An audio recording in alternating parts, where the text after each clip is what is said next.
মার্চে ভারতের বিপক্ষে এশিয়ান কাপ বাছাইয়ের ম্যাচে হামজাকে পেতে এই মাসে ইংলিশ প্রিমিয়ার লিগের ক্লাব লেস্টার সিটির সঙ্গে আলোচনা করবেন বাফুফের সভাপতি তাবিথ আওয়াল।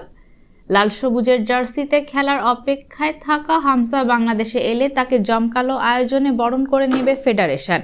হামজার মতো ফুটবলারদের যোগ দেওয়ার খবরে দেশের ফুটবলে আগ্রহ বাড়ছে পৃষ্ঠপোষকদের। বাংলাদেশি বংশোদ্ভূত আরও প্রবাসী ফুটবলার দলে ভেড়াতে ফেডারেশন কাজ করছে বলেও জানান তিনি। বিদায়ী বছরের শেষটায় সবচেয়ে বড় সুখবর এসেছে বাংলাদেশের ফুটবলে। ইংলিশ প্রিমিয়ার লিগে খেলা বাংলাদেশি বংশোদ্ভূত ইংলিশ ফুটবলার হামজা দেওয়ান চৌধুরীকে পাওয়ার কঠিন কাজটা সেরেছে ফেডারেশন। 25শে মার্চ ভারতের বিপক্ষে এশিয়ান কাপ বাছাইয়ের ম্যাচে তাকে পাওয়ার আশা বাফুফের। ইপিএল এর ব্যস্ততার মাঝে হামজাকে পাওয়ার প্রক্রিয়া সারতে এ মাসেই লেস্টার সিটি কর্তৃপক্ষের সঙ্গে কথা বলবেন তিনি।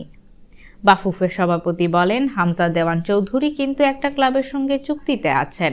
আমরা কথা বলার আগে ক্লাবের অনুমতি নিয়ে কথা বলতে হবে। এরপর আমরা সরাসরি খেলোয়াড়ের সঙ্গে কথা বলতে পারবো।